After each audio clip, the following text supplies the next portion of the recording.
Good morning, my peoples. It's 9 a.m. I know, gay people and an LGBTQ plus Kiki at 9 in the freaking morning after the weekend that I've had, really? That's why I'm still in bed. Me? I'm FayWhat, and I'm gonna help you get your week started off right. We have lots of fun things to talk about. It's gonna be a great week.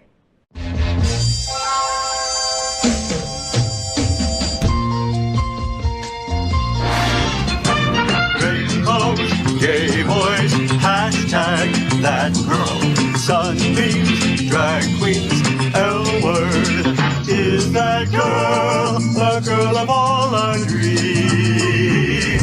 She's everything that every girl should be. Aqua, South Beach, hashtag that girl, pride-filled, tea-dance, Wilton, is that girl, Latina, but she's universal too. If you find a girl to love, only one girl to love, then she'll be that girl too. That girl. The FayWhat Show is America's first LGBTQ plus morning show, and we are live right now on Roku, Apple TV, Android TV, Amazon Fire Television, YouTube, and Facebook. I'm also on demand.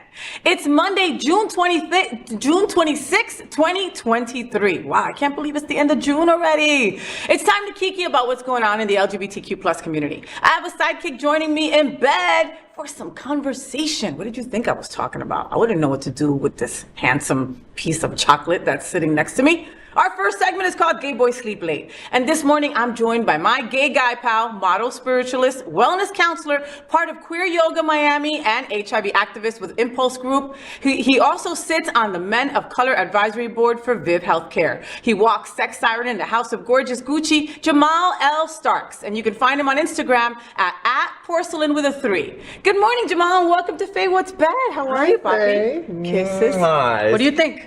It's been a minute, but What do you think? you see I'm matching. I know! I know! This was not planned. It was not planned, so I've got to tell you. So I'm going to be interviewing TP Lords, which is one of the most incredible drag queens that we have here, down here in South Florida. And so she's like, yeah, you know, my schedule is going to permit it. I'm going to let you interview me, but I've got to redo the whole bed before so. And I'm like, what? What do you mean you have to redo the whole bed? So she sent all this stuff to put on the bed, and I am loving it. Me too. And like, you're matching it, and you didn't even know. I know. Me and TP are like. Or like this. Yeah. Like this. Like, With you, Faye? like all in water. With you. With me. Yeah. Happy Pride. Happy Pride. Happy gay shit. Happy gay shit. Happy gay shit. Right? Gay shit. Well, and so speaking of pride, happy pride, and I always like to spotlight folks in LGBTQ plus history, okay? It's so important to talk about people in history that people probably didn't even know were gay, right? But we know today that they were gay. So today we're going to talk about Leonardo da Vinci, okay? Ooh. Not Leonardo DiCaprio, Leonardo da Vinci, okay? Yes. So, acknowledgement of Leonardo's gayness is almost universal. There's also exactly zero doubt that history's ultimate Renaissance man was a genius of art, science, engineering, and what we now might call futurism. He not only painted the Mona Lisa and the most celebrated rendition of the Last Supper, but he also drew sketches of helicopters and other flying machines hundreds of years before the Wright brothers built the world's first airplane. Leonardo's sketches were among the foundations for aviation research that led the way to its existence. So for whatever reason, some of history's apparently non-LGBTQ plus world changers just cannot stomach the idea that the great Leonardo da Vinci made love to other men and liked it. Take the father of psychotherapy, Sigmund Freud, for instance, okay? Freud somehow deduced hundreds of years after Leonardo's death that the artist was gay, homosexual, but celibate. Yeah, right. In fact, there is much evidence to the contrary, not the least Leonardo's own letters. Leonardo was also interested in androgyny. Leonardo's own sexuality appears to transcend gender, to slip into godlike fantasies. His version of the rocks includes an angel whose gender is impossible to determine. No other Renaissance artist was as preoccupied with androgyny. From his earliest works, including an angel he painted in a work by his master Verrocchio, it was Leonardo's trademark. Perhaps in his imagination, he was such an angel, neither masculine nor feminine, but both, and able to infuse the world with infinite longing. Leonardo da Vinci, a big queer person of history. What do you think? Of course. Right? Of course he was gay. Of course he was gay. All the beautiful creatives are gay. Right? Like, where do you think queer magic comes from? God, I mean, where do you think all that creative magic comes from? All from history. And it boggles me how people just can't, no, of course he wasn't gay. There were no gay people back then. Gay people didn't exist. Did you do this on purpose? Leonardo da Vinci? What do you mean? On purpose? You know what the L stands for in Jamal L. Starks? Leonardo da Vinci? Leonardo. Really? Oh my God, I did not do it on purpose. I was like, wow, so your name is Jamal Leonardo da Vinci Starks. Jamal Leonardo Starks. Oh my God, I love that. I love that. Yeah. I gotta talk to your mom about that. I love that. Grandma. I love that. Grandma. Leonardo. Jamal Leonardo Starks. I love it.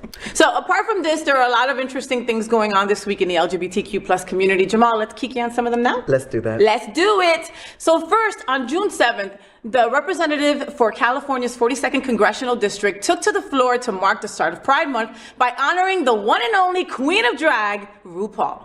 He praised RuPaul's accomplishments, including becoming the first gay black man to host his own talk show. He also praised RuPaul's activism and philanthropy.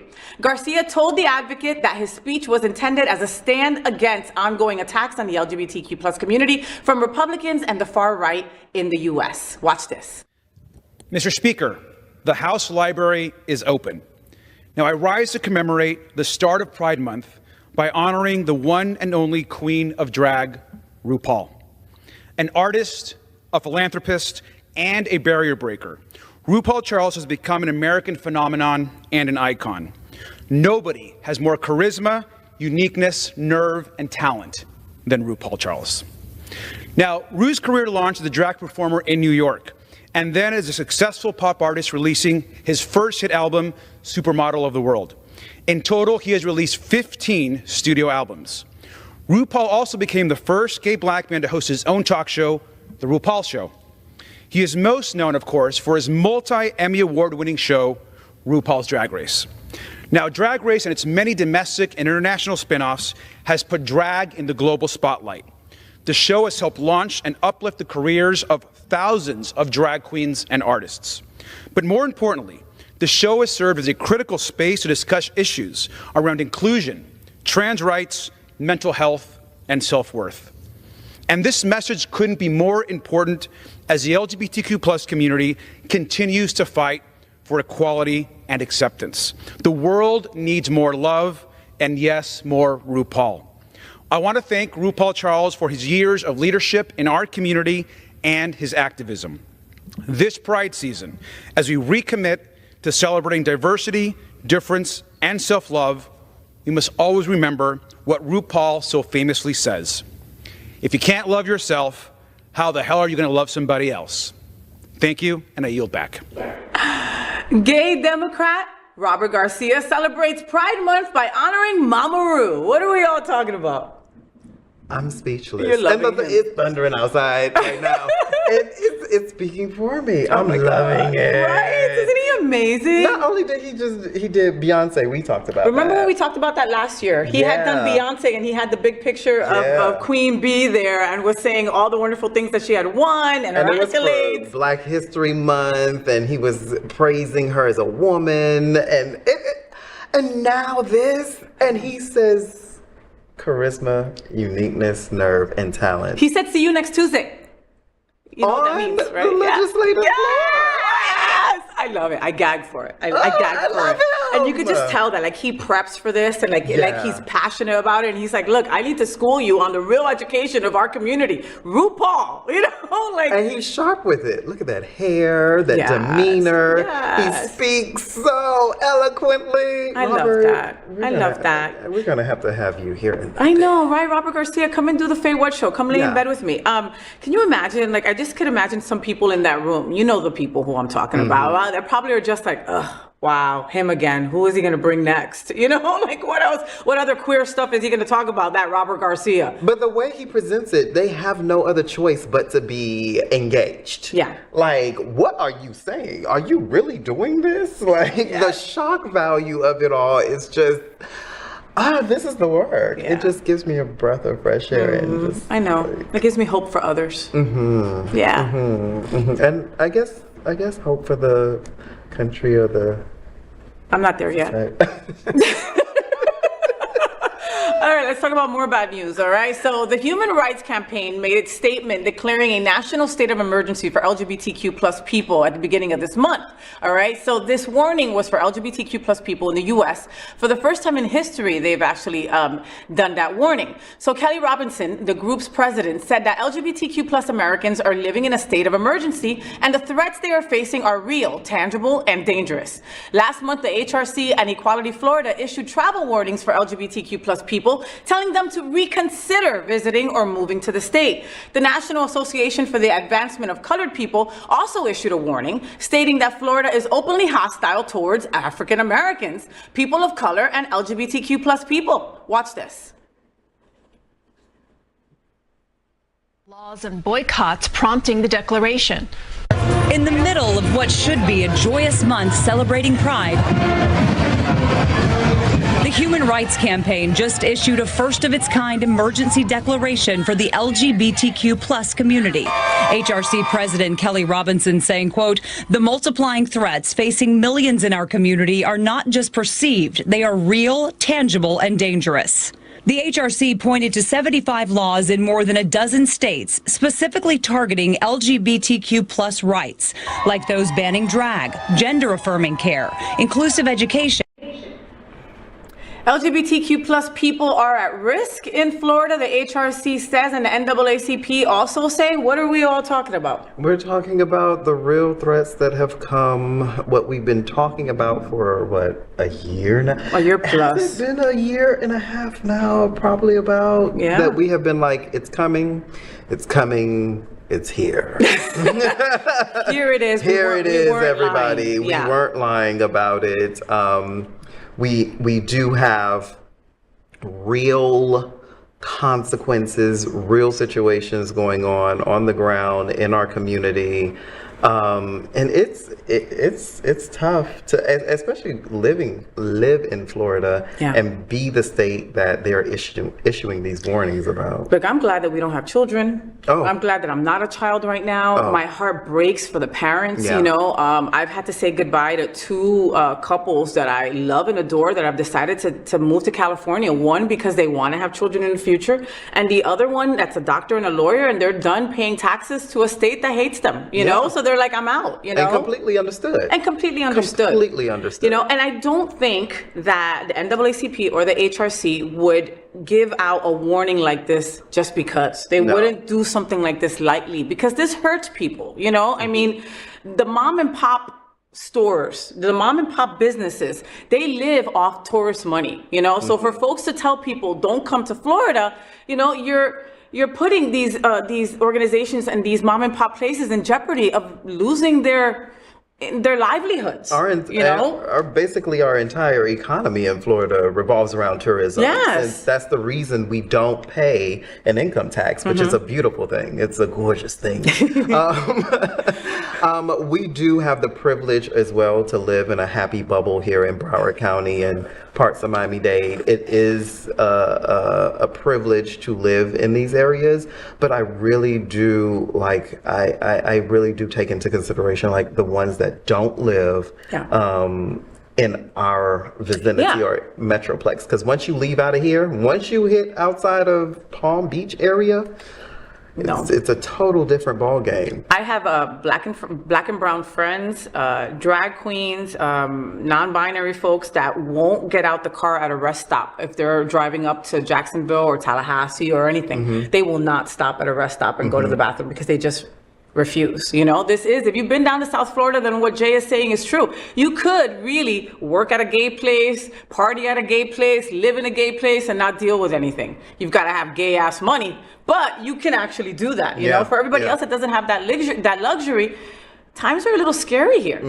You know, I'm actually I'm gonna be interviewing Nick Harris in a couple of weeks, and you know, their representation with the HRC is everything, and I can't wait to really get into the nitty-gritty and say, okay, tell us the truth. Like, what, you know, why that warning? You know, because again, I understand you telling folks, hey, be careful, but we're here, right?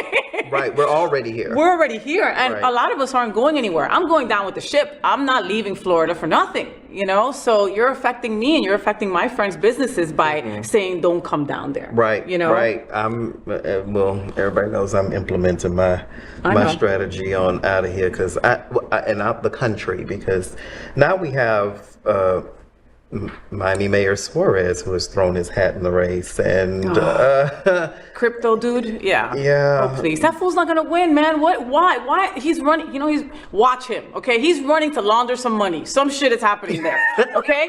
Check that out. Yes, I broke the story here on the FayWhat show. I'm not surprised. Come on, why would you run for president? He's not gonna win. I mean... Say it, Jay, say it. I know he's handsome. Take that off the table. He's I know gorgeous. He is gorgeous. He is gorgeous. I went to like a mayor's breakfast and he was that, right? And it was him, Daniela Levine Cava, and I was just like, dude, I want to hate you, but you are delicious. You are very good. Anyway, good luck, Mayor Suarez. Yeah. Next, a federal grand jury has charged one-term, twice-impeached ex-President Trump with 37 counts relating to his alleged mishandling of classified documents at Mar-a-Lago and efforts to obstruct the government from recovering them.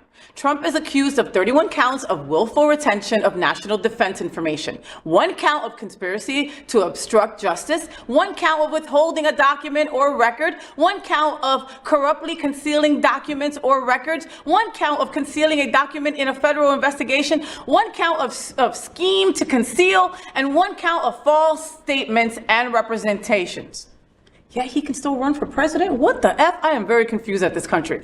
Perhaps nobody's more thrilled by this news than his longtime arch nemesis, Rosie O'Donnell. She has expressed her relief and joy with a 15-second TikTok that we all must watch. Let me show you how. Check me out. Let me show you how. Rosie O'Donnell says what we are all thinking about Donald Trump's indictment. What are we all talking about? This is one of the things about this country, like what you said. He can run for president, but he can't be a teacher. He can run for president of the United States of America, but he can't go get a job at the Miami-Dade School Board and teach your child. But you will elect him as president. Listen, I have friends that have committed a felon 20 years ago and they can't vote. Okay? They can't vote, Jay. And these are the sweetest people on earth, okay? For a little mistake they did back in the day, you know, they paid their dues and they can't vote today. But Donald Trump on all the counts that I told you, and he's still running for president. It's the sad part. Probably about 40% of y'all are gonna vote for him. Don't say that. No, it's true. Don't It's say statistically that. true. Don't It's say statistically that. true. Listen, all I want is for you 40% that Jay said is gonna vote for him. I need all of you to Did stay. you hear the thunder? If y'all could hear what's going on in this in Faye's bed right now, you can hear the weather. That God is saying not to. That God is telling you folks to not vote. Okay, like don't even just put in your vote. Just stay the fuck home. Yeah, that's actually I like a that good idea, right? See, I'm always thinking. That's actually a very good idea. Always You know, y'all just stay home. Just stay home. Your vote doesn't count. You know, and Rosie. Please believe in that. God, but you know it's sad because I know people on our side that feel that way. Jay. Yeah, I need them not to. Vote. But if we can get the other side to not go. Yeah. Don't. I need to start flattening people's tires. Like just go wherever I see a Trump 2024 flag. I think that's a criminal. Is it? I don't want to go back to jail. Yeah, no. I didn't like jail. You know, I had to hold somebody's pocket when I was in there. That's okay, folks at home. If you've never been to jail, that's how you become somebody's person, or like they call it, somebody's bitch. Right? You hold their pocket and you become their bitch. I'm screaming. Jay's dying because he knows it's true. That's why. I've been. All right, yeah, exactly. It wasn't fun. No, it's not fun. And you got you. I held the pocket of the biggest bitch I saw in there. I'm like, I'm yours. I belong to you. Okay, I'll call you whatever you want. Listen, drugs are bad. Don't do drugs. Okay, next. Netflix's LGBTQ plus reality dating show, The Ultimatum Queer Love, has a second season, and perhaps no one embraced the experience more than contestant Yoly Rojas. Yoly issued the marriage ultimatum to her partner of 3 years, Mal Wright. However, after only 3 weeks of dating, Yoly shockingly fell in love with fellow contestant Xander. And despite that, Yoly decided to accept Mal's proposal. I know, confusing, right? I know.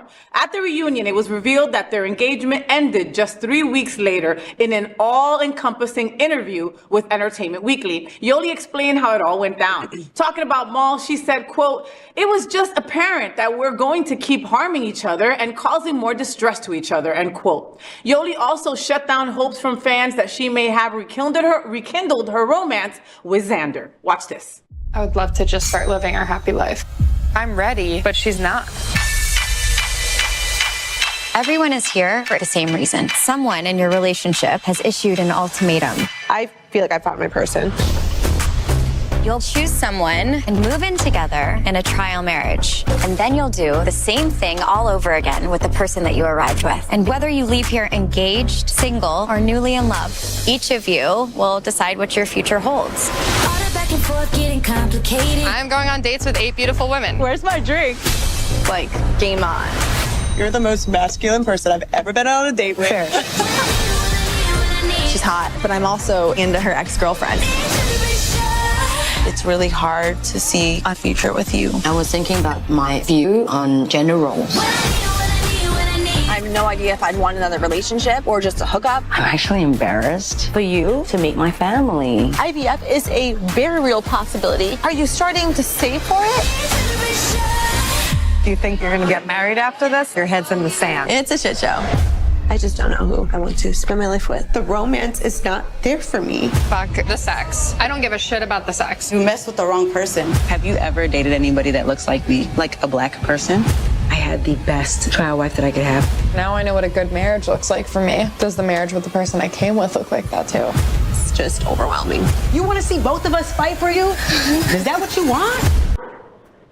Yoly says falling for Xander was incremental on the ultimatum. What are we all talking about? So I was explaining to you off the air what this show is about. And like, so they've had an ultimatum before. This was the queer version. And so these 5 couples that were together went there, and one of the persons in the couple gave the other an ultimatum. Like, after this experiment, you either ask me to marry you or we break up, right? And this one girl, Yoly, ended up falling in love with somebody else that was there, you know? Ooh. And then when her initial girlfriend, Mal, the black beautiful girl, said to her, okay, let's get married, she said yes.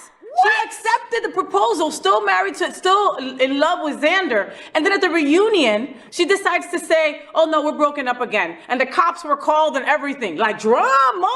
Oh, I'm gonna have to watch You have to watch it. But see, that's why I don't hang out with all lesbians all the time, because they are drama. Oh, yeah, I used to live in a house full of lesbians. It's sexy drama, but it's drama. Yeah. It was a lot of sex. It was a lot of drama. Yeah. And more sex and drama. Yeah. Yeah. And I like it when the fighting is in thongs. So usually it's like you're like, and they did. They did. It was the first time that like, they used to run down the stairs after each other, like just in their bra and panties. They didn't give a fuck. They didn't care. They did not care. Wrestling is a lot better in bra and panties. I think it's better than a thong too. Oh yeah, it is. Yeah. It is. It really is. Wow. Watch The Ultimatum, folks. If you want to see some drama, or if, like, for me, like me and my wife, the Cuban, we have like no drama. We're drama free. That is why I married her. Like, it's like we fight about her not taking out the garbage or her not dealing with the kitty litter, right? We don't fight about dumb shit. You know, like, there's no time for that. The world wants us silenced and erased. You've got to find your partner and be good. She doesn't complete me. I don't complete her. We're both 100% and we bring it. Right. And together we're a freaking power couple of 200%. Right. That's how you roll. That's how you're supposed to do it. That's how you roll. You don't look for someone to complete you, folks. Is this the show that has multiple seasons? Well, this is the second one, and it just got called in for a third one, so we'll see. But this is the first queer one. I hope that the next one they do... Oh, this is the first queer one. Yeah, so I hope that the next one they do is with boys, I'm hoping. Because then you know that shit's going to be even more drama. They're going to be fighting. I love it. Especially when sword it's fighting. Already love and broken up, and you're talking about marriage and... oh, yeah. You want to get married? I do, but I don't. I just don't. I don't see it. I don't see anybody. You don't see that person that fits into what you think your husband would be. Exactly. Well, I do. I just don't, because I had it. It's just now I'm like, what's okay? left? But the timing was off when you had it. Honey. Yeah, that wasn't the time. Oh, okay. I'm sorry. Yeah. Was that person your soulmate? Do you think? Because you're not supposed to be with your soulmate. No, we're like twin spirits. Twin flames. Isn't that something that they call, right? Some shit some girl told me once, so I had to go look it up, and then I had to respond to her and tell her, no, we're not. I am not your twin flame. I didn't even know what that was. To be like together. See, I know stuff. Yeah. I know stuff every once in a while. See, but I haven't found the. But then again, I want like 5 amazing partners. Okay, but what's wrong with that? If that's what you want, and if everybody involved is on the same page, and okay. You gotta find one first. Yeah. Yeah, that's the problem. No, there's always jealousy, and there's always everybody's into the whole throuple thing and stuff like that. And for a short period of time with one of my exes that I had been with for a while, I thought that was smart. Let's invite a third girl in.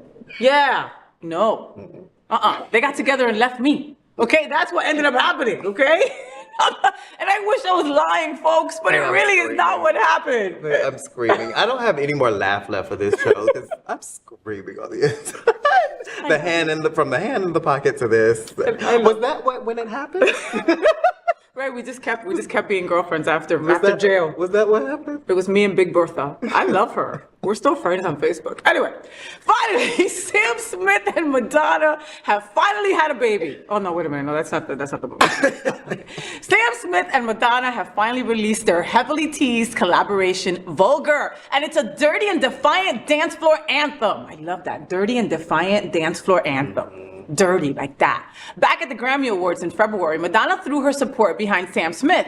Smith had faced criticism for using devilish imagery in their performances and expressing their sexuality in the run-up to their 4th album, Gloria, much like Madonna has done throughout her entire career. Fans knew that the collaboration was inevitable. Now Vulgar has dropped, and it's a feast for all the fans. Over a throbbing beat, 2 of pop music's most reviled artists share and snarl about quite simply not giving a F. What the haters have to say about them. Sam Smith and Madonna talk about trolls and bigots in their new song, Vulgar. What are we all talking about? This is amazing. Yeah. This is iconic. Side Piece played us a little bit of the song, and I had heard it before. I love it. Like, it sounds familiar. You know what I mean? And is that why it feels that way? Dance. It's really going off of this whole movement in music where Madonna's no stranger to this, but where like Beyonce, and then Janelle Monáe came out with something, and then Drake had his little house moment. So now it feels as though this is the new avenue of music, and it feels good. It feels good. Good. And who better to bring Sam Smith into that than Madonna? Right. You know what I mean? Because she could do it and nobody would say anything. That's fucking Madonna, of course. Yeah, please, Anyway, the song is catchy. I like it. It gave me kind of the chills, like when Beyonce's song had first come out. Yeah, Break My Soul. Break My Soul, that it was just like, yes, we're here. This is us, So I love the collab. Keep it coming. It makes us also louder with, especially with our representation. We need all of this. We need all the loud representation we can take, and we need all the loud joy as well, and the feel good and the pleasure. Like we still need that. We totally do. Yeah.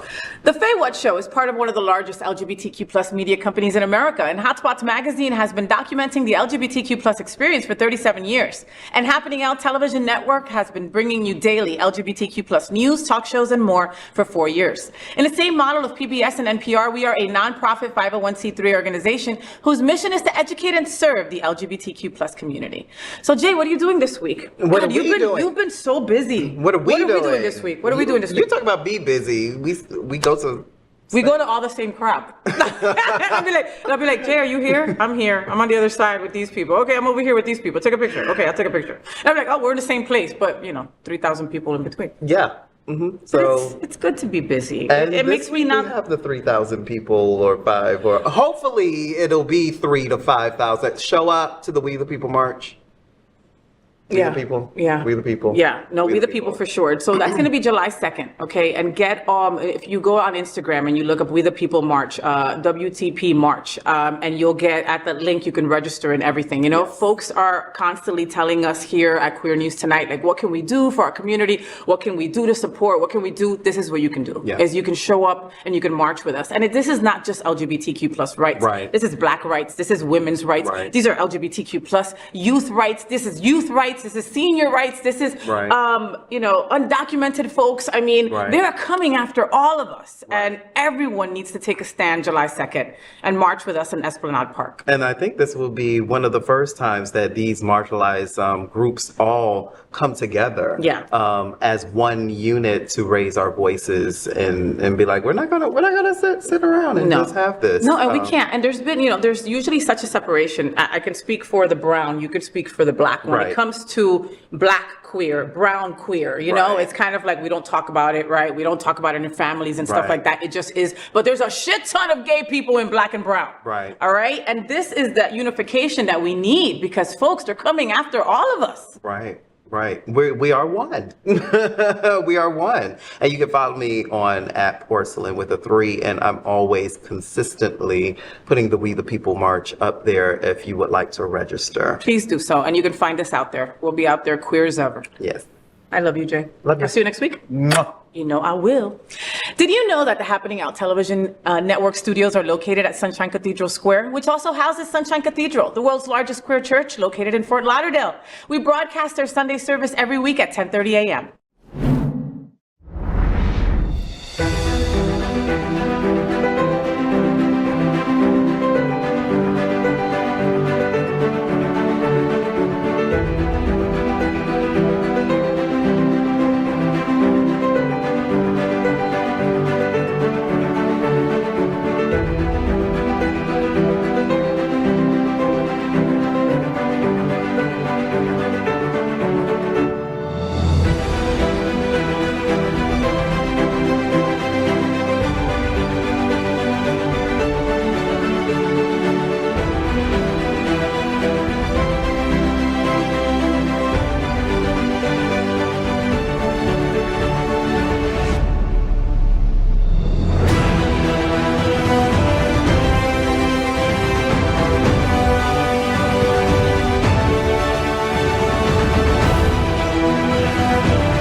At the FayWhat show, we want to introduce you to interesting people that are important to our LGBTQ plus community. You may know this next girl from Big Brother, and she has just stolen our hearts here in South Florida. Here is Nicole Layog.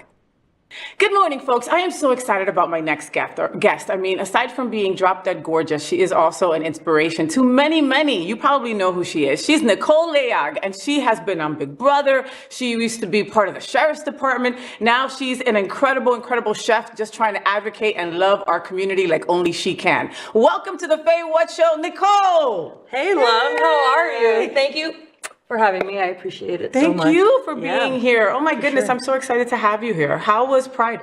Pride was amazing. I didn't get to do as much as I wanted to, but I celebrated in DC the week before, and then I got to do some of the festivities at Stonewall. So I love that. So let's talk about our shirts. Oh, our shirts, yes. Okay, only certain people change my attire. Nicole did that. Let's talk about these shirts. What's on them? My dad is from the Philippines, and so my mom is from Puerto Rico, but I figured I'd give you a little Filipino flair for the show today. So these are all my favorite foods. They're the most popular dishes in the Filipino culture. So lumpia, they're like our little version of Filipino egg rolls or spring rolls. Pancit is like a stir fry. And sinigang is a sour soup, sometimes made with pork, sometimes made with beef, but it's like the best hangover cure ever. Like a lemongrass soup, like something that's really gonna something like that. It's super fragrant with like tamarind and it's really yummy. And then Adobo is the classic chicken, soy sauce, garlic, put it over rice. Oh, so good. And then lechon is lechon. It's pork, man. It's you pork. gotta have, you gotta have your lechon for Christmas and stuff like that, right? And it's it's the crossover of the Latin Filipino culture. I love that. Well, thank you for my shirt. You're I love welcome. it. I'm gonna have to Thank be you for looking up putting it on. all these things. I'll just make them for you. Will you make them for me? Really? Yeah, I love that. My favorite She's gonna foods to cook make. for me. Oh my I'll God, cook I'm for getting you. divorced next week. So No, don't do it. So, so Nick, if we got married, my name would be FayLayog. Yes. FayLayog. FayLayog. Og. FayLayog. Nick, how long have you been out? Ooh, out since about 19. That's beautiful. Yes. And so were you raised by your grandma? No, I was raised by my mom and my dad. Uh-huh. And when I was about 21, 22, my sister came out. And so it's just my sister and I. We're 3 years apart. And she's younger or older? She's older. And she came out as gay too? Yes. I love it! Yeah. Listen, for all you folks out there, if you're gay and you have other siblings, there is a high probability that one of them is on the spectrum to be gay. So mess with them, okay? Because they are gay. Drag them out of the closet.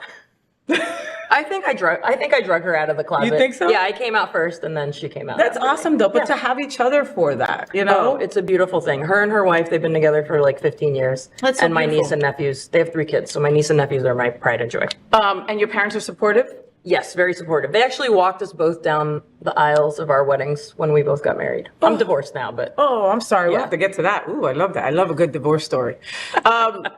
Broward County Sheriff, you really were working for the Broward County Sheriff, turned chef, turned reality star. 10 years. 10 years I worked with BSO. I started out working in the jail and corrections and realized, okay, it's time to kind of make the move to go to road patrol because I always wanted to be a detective. And I did just that. I went back into an academy and became a police officer on road patrol. Did that for 10 years. Ended my career as a detective the last 2 years, and then now I'm a chef. But, okay, so, we just had Stonewall Pride Parade and Festival like we were talking about before, right? And one of my favorite parts of the festival is law enforcement being a part of it. Yes. Okay, it's the many times where I get the goosebumps, right? For whatever reason, I don't know what it is. And then you'll see the police officers with their rainbow flags or with a rainbow, hat on or whatever. But I can't, I can't watch that joy and feel that joy without thinking for a second of the strained relationship that LGBTQ plus has with law enforcement. Yeah. Did you experience any of that? Were you more aware because you're L that that you had to be more sensitive to LGBTQ plus people? I think the sensitivity was more around not a lot of people were out. And I think a lot of people were either ashamed or scared or the support that they would get or lack thereof. I know that when I was in one of the first parades, and this is back in probably 2009, 2008, I was in the Pride Parade. I was in the Crime Stoppers van. I was one of 3 out police officers who was in that parade. And what's so wild about that is I never thought anything of it back then because I was never treated differently. Everybody I worked with, they accepted me. I was out. Everybody knew that I was a lesbian. Yeah, but you kind of look like you could beat somebody's ass, Nicole. So I mean, Absolutely. look, okay, do just the regular face. Come on, just do just a regular straight face. See, right? Would you F with that? No. No, you've got the beautiful resting bitch face. Wow, she's hot, but she might beat my fucking ass. Yeah, I mean, well, so maybe that's why you didn't have to. Maybe that's why I didn't have to deal with it. But at the same time, it was very rare for me to find anybody within any law enforcement agency that was out. The way I was. The way that you during were that out. Time. Yeah. Yeah. So how does that happen though? That you become you're like, I want to be a detective, right? I want to solve cases. I want to bring people closure, right? Yeah. And then you do that for 2 years and you're like, ja, I'm done. Brought enough closure. I gotta go cook.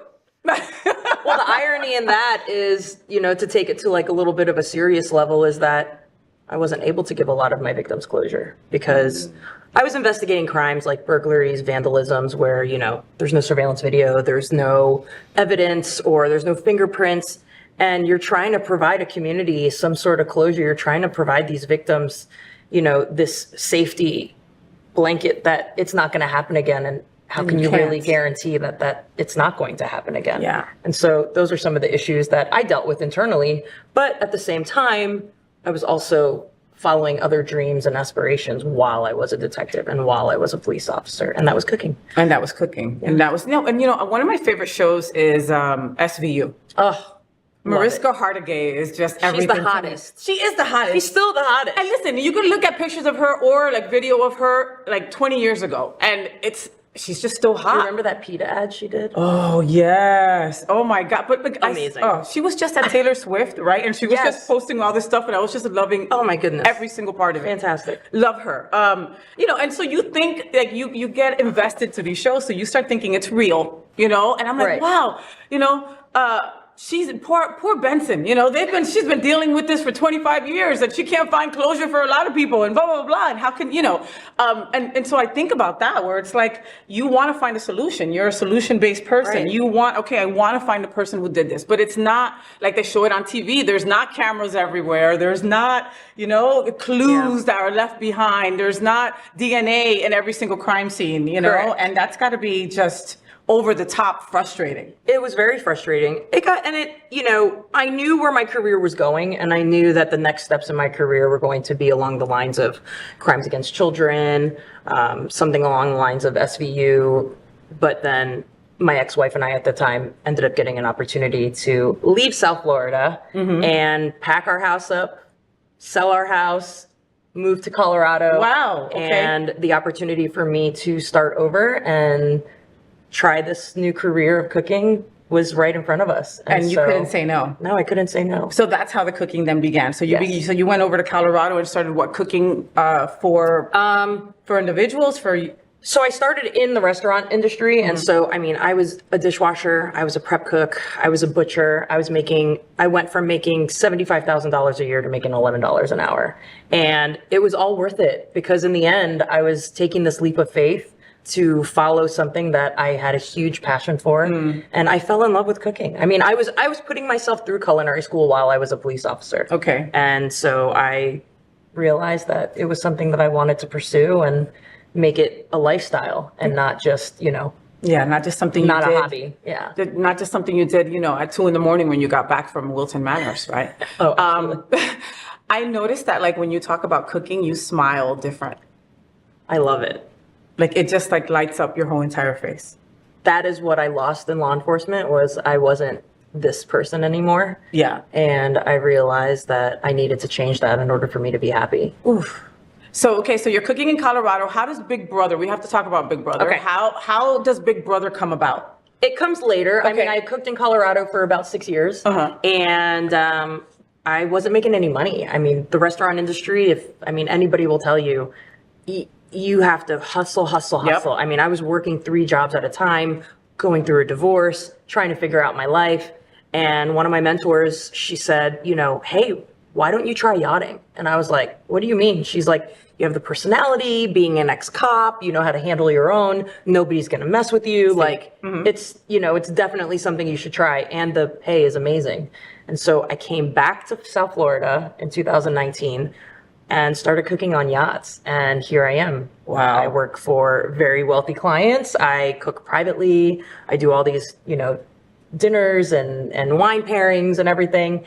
And I was like, I need something a little extra in my life. I'm like, I need a little zhuzh of life. In my non-spare time, I have to do something else. Yeah, in my non-spare time, what else can I do? And I realized, I've always liked Big Brother. And I was just motivated. I watched season 23 of Big Brother, and I noticed that more than half the cast were brown or black. Love it. And I was like, wait a minute. I'm like, I'm brown. I'm cute. I can do this. And it had nothing to do with cooking, which made it even more exciting because it was like I didn't want to put my career on a camera or on a show, but I would love to play this game and try to win $750,000. Right.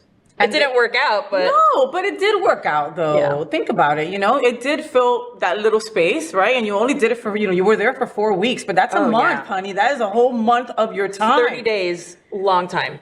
Like I've told you in the past, I think that part of you is probably the least interesting to me, you know, because I remember when Big Brother came out a million years ago and everybody was watching it, right? I guess 20 something years ago. 2000. And I was like, wow, you're going to put all these people in a house together and these people are going to fart and people are not going to be respectful and it's going to be a hot mess. And then I wonder when the first gay person is going to be and blah, blah, blah. And then by season 4, I got bored and I stopped watching, right? So then here we are, season 24. with you.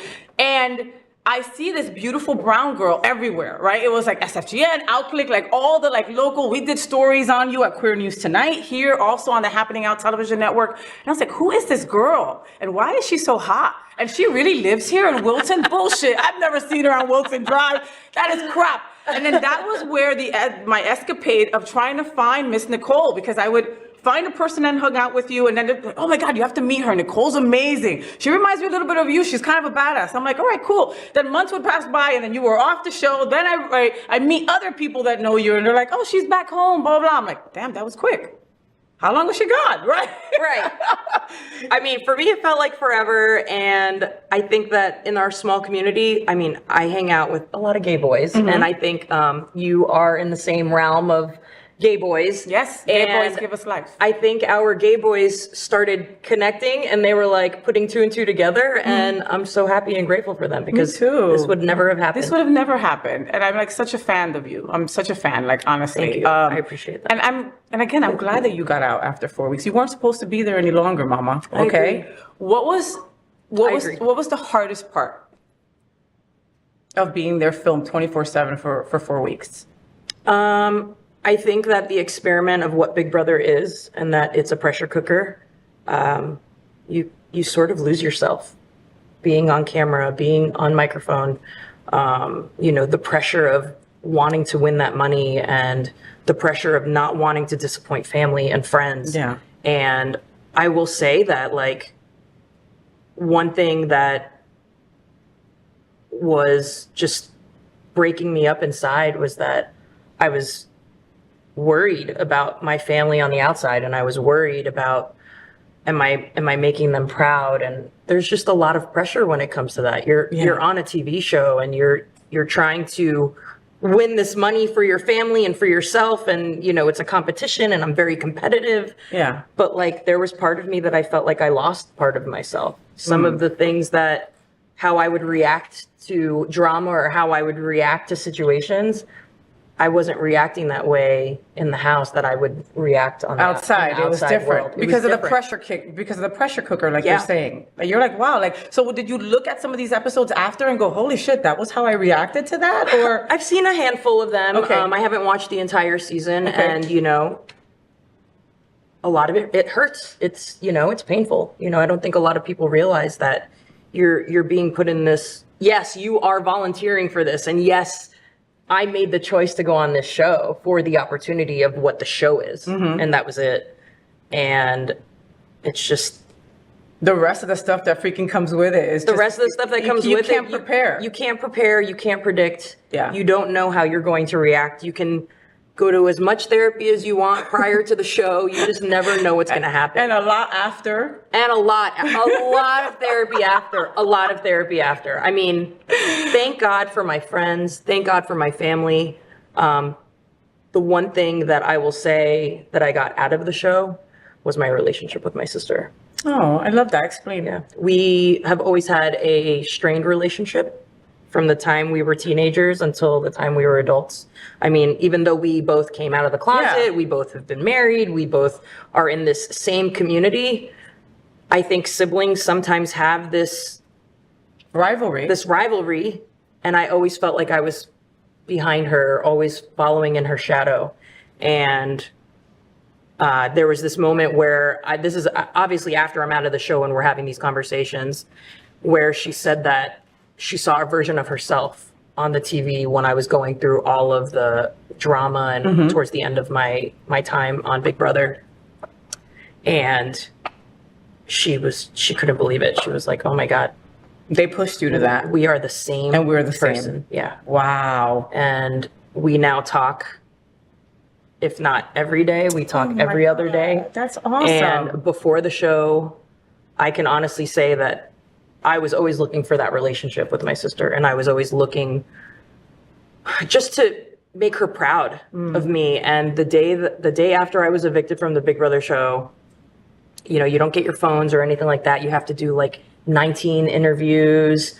I mean, it was just like interview. You don't have a moment to like feel. You don't have a moment to really think. Process? Not You haven't even a moment processed to shit. process. You still don't know what's going on in the real world. I still have no idea what's happening. I still have Because it's nothing. during COVID also, honey. Well, yeah, and so we just don't know. You just don't know what's going on. And so we're on, like, I call her, she answers, we're on FaceTime, and now I've never seen my sister cry. And I know I've cried to her in the past, but that's different. And for the first time ever in my life, she said that she was proud of me. And it was the words that I needed to hear to know that like everything was going to be okay. I love that. And so if there's anything that I got from Big Brother, it was that. Look, you know what? I'm a firm believer of reason, season, lifetime. Yeah. You know what that is, right? Yeah. And firm believer. Like there's some people in my life that I've been like, wow, this person's supposed to be here forever. And they're not. And you learn a lesson, right? You learn a very wonderful lesson, then you move on, right? And so Big Brother was like that for you. You know, you didn't know what you were getting into. You knew you wanted to do this. Yeah. And that money would have been sweet, right? But Of you didn't. course. But there's no way to prepare for everything that comes along with that, you know? Somebody's filming you 24 hours a day. All of a sudden you start seeing that you have muecas, you know, muecas, right? Oh my God. So muecas every are like, day. like you look like you have like something wrong, but it's like, it's just how Latinos express themselves, like without saying anything, right? You're just, Oh, you mean this face like all the time? I think there are memes about me and there are videos everywhere with this face. Where and then I'm like, oh my God, I need fucking Botox. It was just like this the whole time.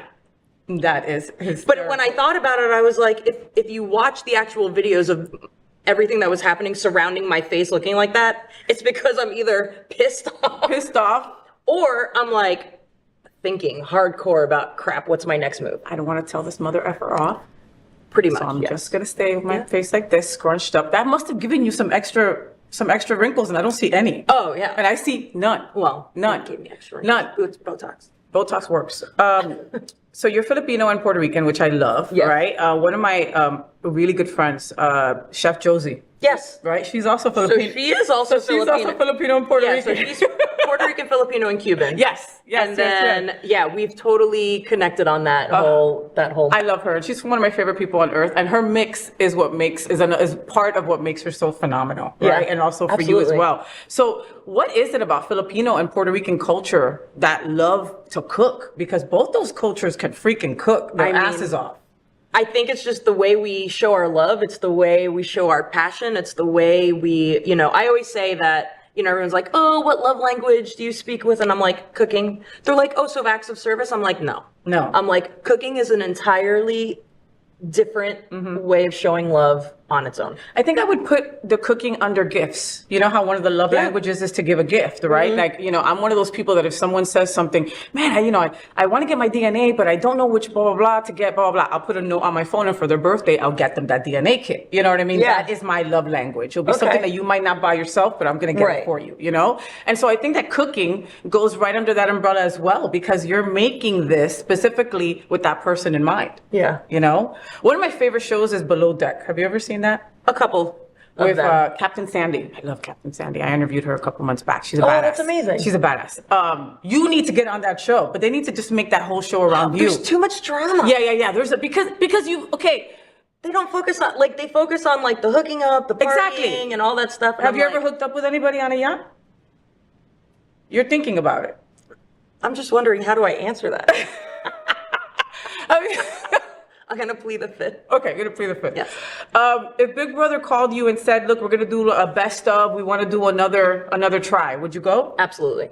In a second, not even thinking, even after all the crap that you went through that time. Absolutely. I love that. I think that with all the tools that I was provided from 24, and I think going in, I'm gonna know how to manage myself better as far as my emotions and my reactions and the way I speak to people, the way I treat myself. I think that a lot of it has to do with inside and what's going on internally and how you're going to handle things externally. But you would also be a more diabolical player then, because you would be like, okay, I'm not saying shit anymore. I'm saying gonna learn from shit. last time. I'm gonna take all this information. One of my first interviews out getting evicted, they were like, what is one thing that you would do different? I'm like, shut the fuck up.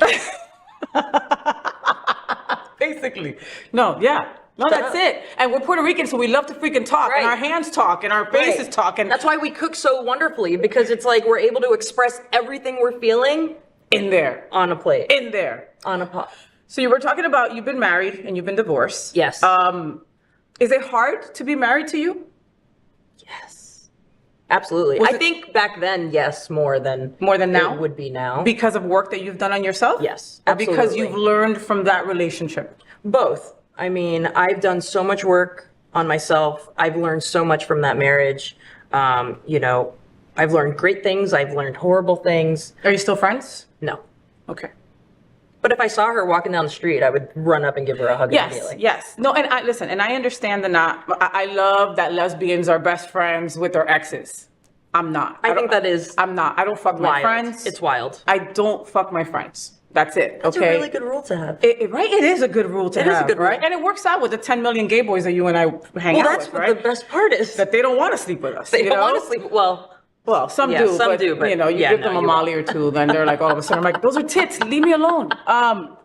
You know, so no, but listen, that Band-Aid, like I had a love with you. I had a life with you. I had a relationship with you. I can't be besties the next day. You know, I need that Band-Aid to be ripped off like that. I need for you to block me. I need for you to forget my address. I need for us not to talk. If I do see you on the street, once I've done some work on myself, I'm going to say thank you for the experience and thank you for putting up with this crazy. You know, and I know. I know you know, and I appreciate the time, but the best is to not have friendships or anything like that initially, you know? I think initially, yes, because I've seen relationships with people. I mean, I have a best friend who we dated not a long time ago, but right after my divorce, and we've just become friends and again. We are like best friends. Like, I love her. I would do anything for her, but I would never date her ever again. Like that. Was that just because you were vulnerable during that time, maybe? I think what happened was that I was vulnerable. She was comfortable, but I started seeing sides of me that I hadn't seen since before my marriage. And so I started seeing that, okay, I lost a lot of myself in my marriage, and now I've found a lot of myself, but I've also grown into somebody else. And so it's one of those relationships where we were both in such great places, but we were both going in different directions in our lives with our careers and everything. So now we're friends. And so it's a good thing. Nicole, have you ever been ugly? Yes. Like I have when I was 14, I had a mullet and I had this weird thing going on because I have really curly hair. So I had like an afro and a mullet before I was out as a lesbian. It was not good. And then there was another time when I was like 33, 34. I had some jacked up things going on, but I was still drinking back then. So maybe that's why I had I had a couple 3 or 4 years that I was ugly, busted. So yes, ugly, busted. Middle school. Okay. Probably 12 or 13. I thought I was a chola. So I thought that all my Black and Puerto Rican friends were like my ride or dies. And so I did anything to make sure that I fit in. And so I wore the baggy pants, the Puerto Rican shirts. I mean, I had a mustache and I had a unibrow. So there were lots of things going on here that were just a little bit too much for people to handle. The mustache was real though. It was like 12 o'clock shadow mustache. I remember coming home and I'm like, Mommy, I bleached my mustache. Oh my God. It was horrendous. And then we separated the eyebrow. We removed the mustache. And then high school was, I was still trying to embrace what am I? I wasn't sure if I was a tomboy. I was an athlete. There were just a lot of hit or misses. And then when I was in about my 30s, you know what it is? It's a Passaic thing. I think, okay, do you know we're both from Passaic, New Jersey? Can you believe that? It's a Passaic thing. And if you've ever been to Passaic, I'm sorry. Yeah, really sorry.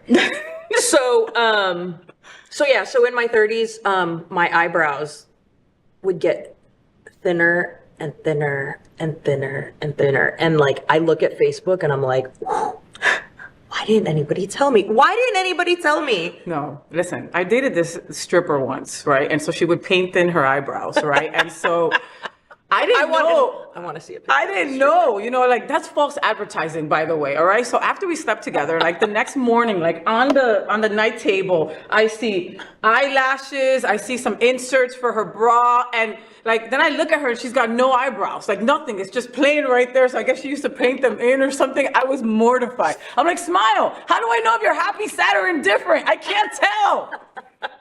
Eyebrows do a lot for a person. Eyebrows Nicole. do a lot for a person, and I have a mug that I love more than anything, and on the mug it says, "Don't worry about me, worry about your eyebrows." Ooh, I love that. And boys too, you need to worry about your eyebrows. Your Instagram, I remember your Instagram is Butcher Goddess. Yes. Right? Yes. Make sure you follow her on all social media. And when I first saw it, I just looked at it real quick and I said, Butch Goddess. There's nothing Butch about her. What is she talking about? Okay, Butcher Goddess. No, but why Butcher Goddess? Butcher Goddess. So when I moved to Colorado, my first job, I was a butcher when I started cooking. And so Instagram wasn't that popular at the time. And so everyone had like their own little handles, and I was just trying to be whatever, slick and cool. And so I put the Butcher Goddess because I was the only female in this meat department cutting up all this meat. Nobody else wants to cut down a fucking cow, No, Nicole. I Like know. that doesn't sound fun at all. It's so much fun though. I love it. I know. I'm sorry. And there's blood everywhere and there's guts and you're all dirty. That's the butch. See, there's the butch part. There's the butch part. There's the butch part. There's the butch part. But either way. So that's Either how way. I got my Instagram name. So climate right now for our community is effed. It's crazy. Okay, we've got the drag ban, we've got, DeSantis fighting Disney, we've got Target having our backs and pulling a whole big section and then taking it away after, a couple of threats, Bud Light, all this crap. What do you think about everything that's going on right now? I think when it comes to all of the politics and all of the drama that's happening within our community, I think that we need to focus within. And we need to just stick together, and we need to build our community stronger from a smaller scale and then go larger on the outside. I think that, yes, there are companies out there who are doing it for, they're doing it to fit in. Yeah. And I get it. Yeah, just to say, hey, look, we're here for you. I get it. But at the same time, sometimes maybe not saying anything at all is your best bet. But what sucks about that is that we need those allies and we need a larger community. Yeah. But I think if we continue to try to build from within and branch out is going to be the best plan of action.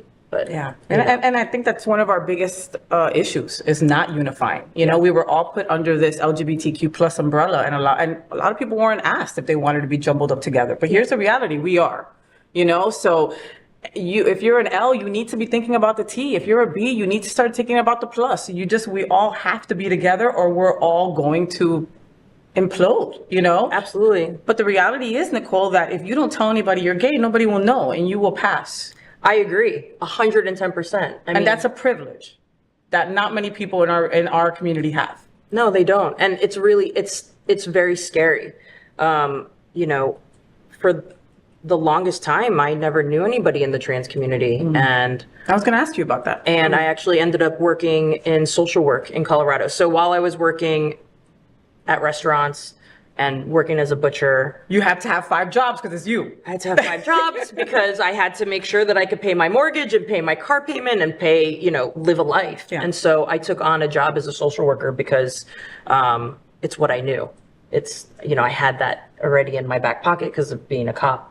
And my supervisor, Anaya, he is trans and he's the most amazing human being in this world. And he opened my eyes to what I never had any knowledge about whatsoever. And I'm not here to educate people about trans, and I'm not here to preach anything about it. I'm just here to say is that I knew nothing of it. I have the knowledge that I've gained from him. And I'm very grateful because I felt like I just wasn't aware. Yeah. And now it's different for me. Now I feel like I'm an ally to the trans community because even though they're within our umbrella of LGBTQ plus QA, all the things, we still need to educate ourselves, and we still need to get involved, and we still need to hold each other's hands. Yeah. Because if you don't, it's not going to work.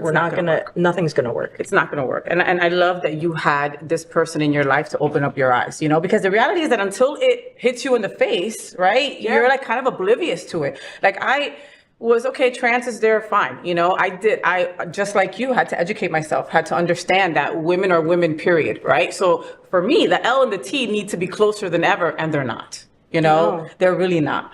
More people like you need to come out and say, hey, I am slowly educating myself and others on this, right? There should be no fear about making mistakes. We make mistakes all the time. You make a mistake and you say you're sorry. And that's something that I had to learn. And I'm very happy that I was able to experience that, because misgendering a person, it happens. Yeah. Yeah. But all you have to do, one, is apologize, and two, accept that there's that change, and just be accepting and be like loving and caring, and you just have to embrace it. And you know what?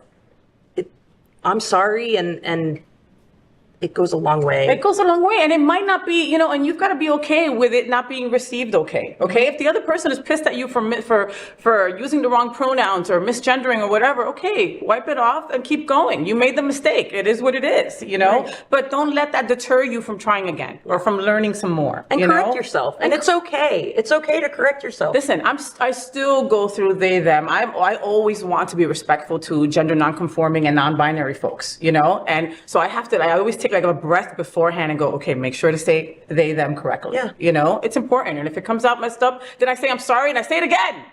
Yes. Ms. Nicole, I'm all about manifesting. I'm all about manifesting here at the FayWhat show.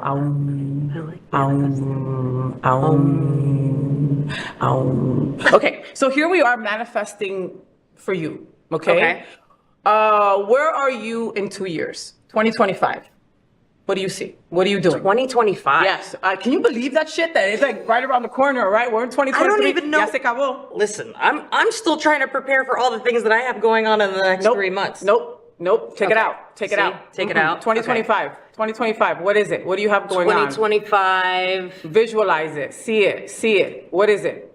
2025, I'm hoping that my new project that I'm working on comes to fruition. Okay, does that have to do with cooking? Sure does. Okay, her new project with cooking comes into fruition. Yes. 2025, all right. 2025. It's a show, it better be a show. All right, 2025, what else? And then outside of that, I hope a lot of travel has happened. I want to go back to the Philippines and be with my family and really learn, dive into Filipino cuisine. And then I would obviously also like to get down to Puerto Rico and do some cooking down there as well. And basically just continue living the lifestyle that I'm living. Okay, so do you know who Walter Mercado is? No.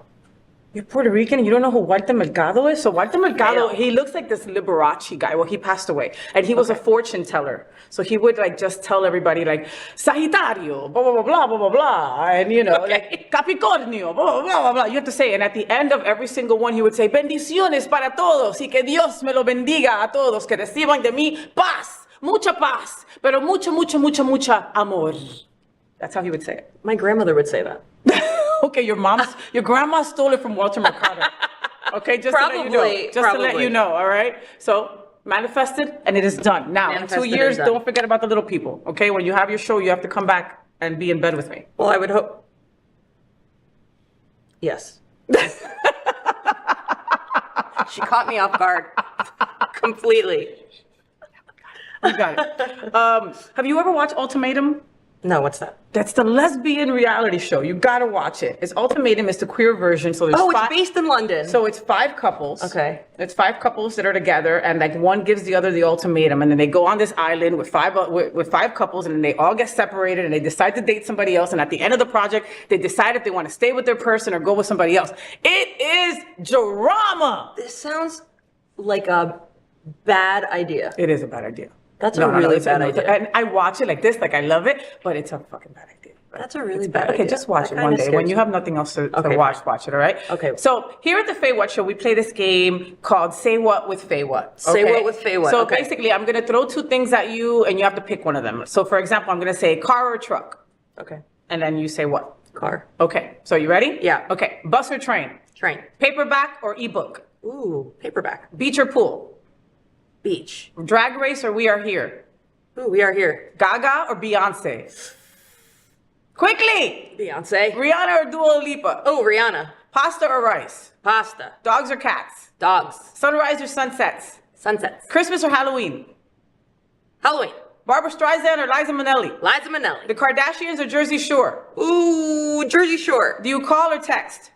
Call. Sausage or bacon? Sausage. Instagram or Facebook? Instagram. Spend your money or save your money? Save my money. High heels or flats? High heels. Rock or hip hop? Rock. Coffee or tea? Coffee. Tenting or RVing? Ooh, tenting. Fishing or hunting? Fishing. Blue or green? Green. Vacation or staycation? Vacation. Long or short hair? Long hair. Eggs or pancakes? Pancakes. There, see, now you've learned everything you need to know about Nicole. All right, make sure that you follow Nicole Layog on social media, the Butcher Goddess. You're going to be buying her cookware soon. I have a feeling. Cookware. Yes, I like think you that. should do some cookware. I like that. And I think you should do a show in the Philippines, and I'll go host it with you. I like that idea I'm as just well. saying. I'm just saying. You never know. You Anything never can know. happen. You never know. Miss Anything Nicole, can thank happen. you so much for being on the FayWhat Thank show. you I so really much. do appreciate. Folks, make sure that you follow her on all social media. I'm telling you that Nicole's doing great things. Now, I need for you to look into that camera Yes. and like something that we say, my name is FayWhat, and we say it like that. Okay. FayWhat. So look at the camera and say that. FayWhat. One more time. FayWhat. Yeah, she did it awesome. All right. Miss Nicole Layog, please follow her everywhere. Thank you for being on the FayWhat you. show. We will be right back. Finally this morning, I want to get our week started by telling you some things that are really important to me. We call it Faye, what's on my mind? You know what's on my mind? The Kinsey scale is on my mind, bitches. So I have a friend that is always screaming, I'm a full Kinsey 6 because I came out C-section. I wasn't even near a vagina. And that is the most butch that Greg Shapiro has ever heard, okay? That is my friend Greg Shapiro that always says things like that. So since I didn't know what the hell that was the first time that he said it, I figured why not make it what's on my mind? Let's learn about this Kinsey scale that everybody talks about, all right? So thanks to decades of activism and research and LGBTQ plus individuals sharing their own lived experiences, it's become common knowledge that sexuality is a spectrum. Or in other words, less black or white and a little more like a rainbow with infinite shades. There are tons of ways to discover and explore the many hues that exist under the LGBTQ plus umbrella. But one of the earliest ways to measure was the Kinsey scale. So the scale was created by biologist Alfred Kinsey in 1948. Kinsey suggested that some individuals might be exclusively heterosexual, or a 0 on the scale, and others might be exclusively homosexual, a 6 on the scale. But many people fit somewhere between the two numbers. Let's be clear that people recommend to avoid the word homosexual, okay? But to describe the Kinsey scale as accurately as we can, I feel it's necessary to replicate the exact way that they used to do it back in the day, okay? So, at the time that the scale came out, it was groundbreaking. But today, it's still a tool that helps many people realize they might not be 0s or 6s. The Kinsey scale often helps individuals who have only ever seen the two extremes of the scale realize that it is not only possible, but also normal to identify as somewhere in the middle of the scale. It can also be a helpful tool when explaining your identity to a loved one. That said, there's no metric or system that can account for every person's individual identity, okay? Understand that. And capture the beautiful diversity and the diverse range of experiences, feelings, and identities out there. Scales are meant to be a first step, but each person is unique and each person's identity is valid. I wanted to make that clear, okay? So what is the scale exactly, and is it even still relevant today? The numbers. So 0 is exclusively heterosexual, okay? That is attracted to people who don't share your gender identity. 1, predominantly heterosexual, but occasionally inclined to same gender attraction. 2, predominantly heterosexual, but sometimes inclined to same gender attraction. 3, equally attracted to people who share and people who don't share your gender identity. 4, predominantly homosexual, but sometimes inclined to different gender attraction. 5, predominantly homosexual, but occasionally inclined to different gender attraction. And 6, exclusively homosexual, that is attracted to people who share your gender identity, period, okay? So, that's basically what the scale is. And there's no official test that you can take to gauge your number on the scale. It's more of a gut check, so to speak. So the best way to use the Kinsey scale, if you'd like to, is to just choose the number that feels right to you. Your number can also change over time or even day by day. Remember though, there's no pressure to fit yourself into a category or align perfectly with a number on this scale. The Kinsey scale can certainly help you if you're struggling to figure out how you identify or trying to put your sexuality into words. But it should never, ever, ever be an end all, be all. Okay? There are also plenty of issues and limitations with the scale too. More on that in a little bit. So what's the history of the Kinsey scale? Well, Alfred Kinsey, along with his colleagues, Wardell Pomeroy and Clyde Martin, conceptualized the Kinsey scale, at the time known as the heterosexual-homosexual rating scale, after interviewing thousands of people about their sexual experiences, desires, and thoughts. They concluded that there were many individuals whose sexualities might not be categorized as heterosexual or homosexual, and published their findings back in 1948 in a book called Sexual Behavior in the Human Male. There it is, all right? So what are some of the limitations of the Kinsey scale? Well, at the time of the invention, the Kinsey scale was groundbreaking simply because it acknowledged identities beyond gay and straight, but it still has limitations and flaws. The scale is meant to be easy to understand, but in doing so, it lacks a lot, to me, that comes with a person's identity. Like, for example, bisexuality. Bisexuality isn't a halfway point between gay and straight. The Kinsey scale places same gender and different gender attraction in opposition to each other. But this isn't exactly the most accurate way to look at bisexuality and similar sexual orientations, okay? So it's got its limitations, okay? Also, the scale doesn't account for people on the asexual spectrum. So there it is. There is all you need to know on the Kinsey scale. Don't you feel more smarter?